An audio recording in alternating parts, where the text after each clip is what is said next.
Las aulas virtuales llegaron para quedarse y en el contexto actual es necesario poder encontrar estrategias para mejorar nuestra comunicación, ya que puede verse limitada debido a este contexto virtual.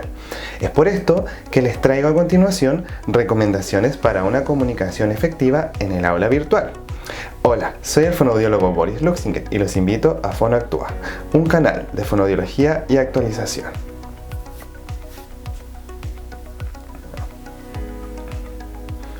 Como decía anteriormente, las aulas virtuales ya no son indiferentes a nadie debido al contexto actual y las limitaciones que tenemos para ir de manera presencial a trabajar a nuestros establecimientos, ya sean de carácter universitario, escolar, de enseñanza básica, ¿cierto? O incluso otro tipo de trabajos u oficios que realicemos.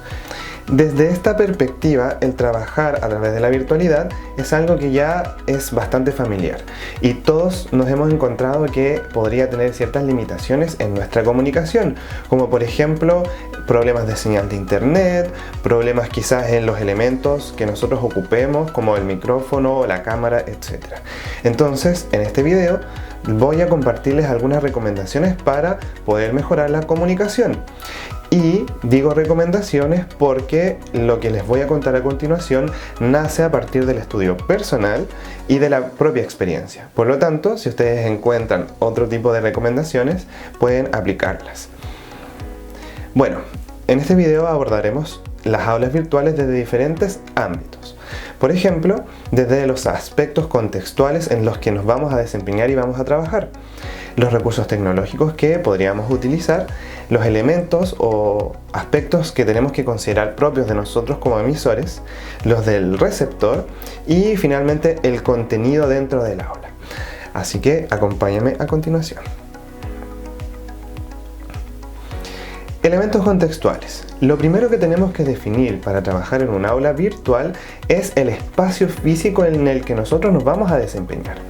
Este espacio debe ser un espacio idealmente lo más cómodo posible y debemos considerar algunos elementos para seleccionarlo.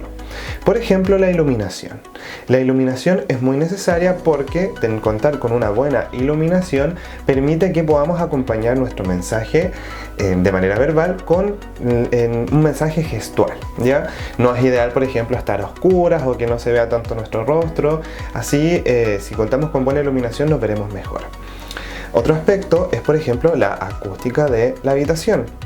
Hay habitaciones que son muy ruidosas debido a que colindan con una calle, por ejemplo, donde hay mucho tránsito, o está, por ejemplo, cerca de algún lugar de la casa donde transita más gente, o cerca de la cocina donde es más probable que haya ruido. Entonces lo ideal es escoger una habitación apartada dentro de lo posible, con buena acústica. Y idealmente también, si nos vamos a posicionar, que sea un lugar neutro, ¿cierto? Sin distractores, que sea agradable para la persona que nos va a observar. Y finalmente, algo que me gusta mencionar es la distancia respecto a la cámara con la que vamos a trabajar, la distancia de nosotros frente a la cámara. ¿Por qué digo esto? Porque jugar con la cámara es importante, en el sentido de que no es lo mismo que la cámara enfoque solo nuestra cara a que enfoque, por ejemplo, de nuestro torso hacia arriba, porque podemos, por ejemplo, acompañar nuestro discurso con un lenguaje gestual, con gestos, usando las manos, ¿cierto?, para darle potencia y darle dinamismo a nuestras presentaciones. Referido a los recursos tecnológicos, un aspecto importante, por ejemplo, es la calidad de la cámara. En este sentido, las cámaras que muchas veces traen incorporadas nuestros computadores no son las óptimas y son borrosas, son poco visibles, y eso puede generar algún tipo de interferencia con el mensaje que queremos entregar, sobre todo cuando nosotros trabajamos con niños pequeños, ¿cierto? Que ellos requieren estar pendientes de nosotros y es posible que captemos más su atención si es que nosotros nos vemos bien y jugamos con la cámara, y para ello podemos contar con una buena cámara. Ya sea, si es que la cámara propia del computador no es la mejor, podemos escoger un elemento, comprar una cámara externa. Con respecto al audio, aquí es importante que muchas veces es lo mismo, el micrófono incorporado del computador no es el mejor, por lo tanto tenemos que intentar probar cómo se escucha el audio. Y referido a esto, también hay que tener cuidado con el propio retorno, entendiendo de que se puede acoplar el ruido del parlante con el ruido del micrófono, y eso genera un ruido bastante molesto. Es por eso que yo recomiendo utilizar audífonos, ya sea un audífono de un celular o audífono que traiga micrófono incorporado, obviamente, para así poder estar escuchando, entregando el mensaje y no tener este tipo de interferencias que son bastante molestas. Y otro aspecto respecto a los recursos tecnológicos es la aplicación que vamos a escoger. Lo ideal es que dispongamos de una aplicación de la cual tengamos dominio, que podamos interactuar de diferentes formas, tener diferentes herramientas a disposición, ¿cierto? Y saber manipular y trabajar este tipo de aplicaciones. Entonces, por ejemplo, acá les tengo algunos elementos que podrían utilizar, como lo son los audífonos o auriculares grandes con el micrófono incorporado, que son un poquitito más profesionales, ¿cierto? O incluso el mismo auricular que trae comúnmente un celular y que trae este micrófono incorporado, va a generar que no se realice esta interferencia. Y lo mismo, aquí tenemos cámaras, hay muchas cámaras a disposición en el mercado, varían en precio dependiendo de lo que ustedes busquen con su cámara. Y aplicaciones hay muchas. Aquí las que nosotros utilizamos más frecuentemente son generalmente el Meet, el Zoom, y hay una variedad de aplicaciones que tienen una u otras características que nos pueden ser más útiles o más cómodas para trabajar. Referido a la comunicación verbal, vamos a hablar, por ejemplo, de que los mensajes que vamos a entregar a través de nuestra aula virtual deben ser claros, entendiendo que nosotros podemos contar, ¿cierto?, con una buena señal o calidad de audio, sonido, etc., pero desconocemos cómo son los recursos de nuestros receptores. Y en ese sentido es muy importante entregar un mensaje claro, bien articulado, con una habla pausada preferentemente, ¿cierto?, lo mejor articulado posible, para que en caso de cierta interferencia o que se caiga la señal, etcétera, sea más sencillo para el receptor poder acceder al mensaje que nosotros estamos entregando, ¿ya? Y en este sentido se hace necesaria la interacción con nuestros receptores, solicitando feedback constantemente. La idea es ir preguntando: ¿se entendió el mensaje? ¿Se entendió lo que acabo de decir? Y obviamente podemos condicionar a nuestros receptores con diferentes tipos de respuesta dependiendo de lo que nos sea más cómodo, entendiendo que, por ejemplo, si trabajamos con un curso pequeñito como son niños de primero básico, por ejemplo, pedirles feedback y que todos enciendan sus micrófonos puede generar un caos, ¿cierto? Entonces podemos condicionar, por ejemplo, a los niños para que nos respondan con su manito. Así, ¿se entendió? Sí. Incluso hay algunas aplicaciones que permiten colocar algún tipo de icono y los niños aprenden a usarlos. Ellos son bastante tecnológicos en general, en donde aparece el mismo icono con la manito levantada, ¿ya? Y eso nos ahorra tiempo y nos ahorra esto de generar mucho ruido o perder tiempo en las presentaciones. Ahora, referido a la comunicación no verbal, tenemos que intentar de utilizar todos los recursos gestuales y elementos prosódicos posibles para acompañar nuestro discurso, recordando que lo único que tenemos es este pequeño cuadrado en donde nos están mirando. Entonces, en este sentido podemos jugar acercándonos a la cámara, retrocediendo, mostrando nuestra cara, exagerando, acompañando nuestro discurso con las manos, exagerando nuestra voz, ¿cierto? Sobre todo en los más chiquititos, en donde podemos utilizar el uso de la prosodia, ¿cierto? Cambiar de voz, jugar a los roles, dentro de todos los elementos que podemos tener a disposición, que se hacen más necesarios en esta población infantil.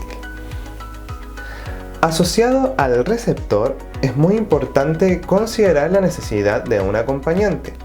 En este sentido, por ejemplo, cuando trabajamos con niños pequeños, puede ocurrir que ellos no estén condicionados a trabajar con un computador.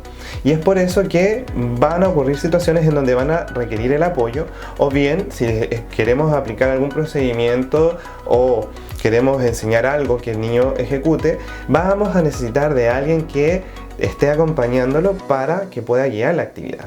Y en este sentido tenemos que educar al acompañante también, ¿ya? Otro aspecto a considerar son los recursos tecnológicos del receptor. Se hace muy importante que nosotros tengamos en cuenta con qué cuentan las personas con las que estamos trabajando, con las que estamos hablando. Porque no es lo mismo trabajar, por ejemplo, con un niño que está conectado a través de un celular, que tiene una imagen mucho más pequeña, ¿cierto? Y nos ven un cuadrito muy pequeñito, a un niño que está trabajando a través de un computador.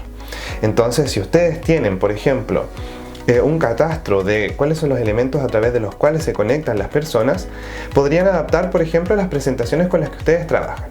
En vez de hacer una presentación, digámoslo así, horizontal, podrían hacer una vertical con imágenes mucho más grandes para que sea más fácil verlas a través del dispositivo móvil. Retomamos también el tema de la capacitación en el uso de las tecnologías. Nos podemos enfrentar a que tenemos muchos problemas porque los niños no saben utilizar la aplicación con la que vamos a trabajar, o no saben utilizar el celular, o los mismos apoderados, estudiantes, etc. Es por esto que tenemos que tomarnos el tiempo para capacitar a los apoderados, a los niños, a los estudiantes o a las personas con las que estemos trabajando, para que el uso de la tecnología no sea un problema en la comunicación. Es decir, no queremos que un niño deje de aprender o no pueda asistir a clases solo porque no sabe utilizar la aplicación con la que estamos trabajando. Y para ello tenemos que tomarnos el tiempo de enseñarles y explicarles cómo utilizar la aplicación, ya sea a un niño pequeño, al acompañante, ¿cierto? O a la persona que esté ahí a disposición para acompañar al niño, o bien la persona con la que nosotros trabajemos directamente. Y un aspecto súper importante es que tenemos que establecer normas, independiente del grupo etario con el que estemos trabajando. Siempre es conveniente estructurar nuestra aula virtual con normas, estableciendo las pausas, los recreos, ¿cierto? Anticipando a las personas que van a acompañarnos en este proceso, y por lo tanto de esta manera vamos a tener un aula más fluida, si es que sabemos en qué momento parar, en qué momento detenernos, en qué momento activar los micrófonos, etc. Finalmente, asociado al contenido que entregamos en el aula virtual, tenemos que intentar optimizar el mensaje, optimizar el contenido de la mejor forma posible, hacerlo lo más claro dentro de nuestras posibilidades. Y una forma, por ejemplo, es estructurar una clase de manera clara, que siempre la clase tenga una estructura, clara y conocida por todas las personas que van a participar. Supongamos que vamos a trabajar con una población infantil, es importante que ellos sepan cuándo va a haber un recreo, qué actividades vamos a hacer, cuántas actividades vamos a hacer también, para que así podamos mantener su atención, o ellos sepan en qué minutos van a tener su espacio de descanso, ¿cierto? Lo mismo con respecto a los contenidos que se van a trabajar. Es lo óptimo que ellos sepan qué contenidos son los que se van a estar trabajando durante la sesión, para que así trabajemos con su motivación y ellos sepan la secuencia de acciones que van a ocurrir. Lo mismo referido a la entrega de la información. Como sabemos que solamente tenemos el medio audiovisual para entregar la información, y entendemos que pueden haber interferencias en los mensajes que vamos a entregar hacia los estudiantes debido a problemas de señal, al celular o lo que sea, debiésemos en lo posible acompañar nuestros mensajes entregando la información a través de diferentes medios. Por ejemplo, sería ideal que mis instrucciones estén acompañadas de un texto escrito. En ese caso, si es que al papá se le queda pegado a la cámara y no escuchó lo que tenemos que decir, nos evitamos el que él encienda su micrófono y pregunte, porque va a estar escrito. Él solamente va a tener que leerlo y va a poder ejecutarlo sin necesidad. Lo mismo con todo tipo de mensaje. O en el caso de los chiquititos, por ejemplo, acompañarlo con imágenes, ¿cierto?, de las acciones que vamos a ir ejecutando, y de esta manera tenemos el mensaje verbal, auditivo y visual. Y otra recomendación importante es establecer canales de comunicación alternativos ante eventualidades. Todos sabemos que en este contexto de la virtualidad pueden ocurrir situaciones, como es que se le caiga incluso la señal a la persona que esté entregando el mensaje al profesor, etc. Y ante esta situación es importante establecer un modo de información para que así todos estemos en concordancia. Por ejemplo, si se llega a caer la señal, se va a entregar un mensaje a través del grupo de WhatsApp del curso, por dar un ejemplo. O vamos a tener disponible un enlace para conectarse a la clase en otra aplicación. Supongamos que una aplicación no funciona, vamos a tener un enlace disponible para otra aplicación. Y de esta manera, teniendo canales efectivos, bajamos un poco el nivel de ansiedad frente a los padres, a los niños que van a estar ahí sin saber si es que es su recurso, su computador el que no está funcionando, o a lo mejor es el del profesor, ¿ya? Bueno, esas son algunas de las recomendaciones que les puedo entregar. Espero que les haya servido, que les haya gustado el video. Les recuerdo que estas recomendaciones son solo recomendaciones que nacen a partir del estudio personal y de la experiencia propia, en este caso mía. Así que si ustedes encuentran o buscan otro tipo de informaciones que sean mejores o que los ayuden, pueden compartirlas a través de los comentarios, y obviamente aplicarlas en su situación. Así que eso, espero que les haya gustado el video. No olviden de compartir, ¿cierto? Suscribirse. Y como siempre les digo, actualícense constantemente porque lo que ven en este video hoy podría estar obsoleto mañana. Chao, chao.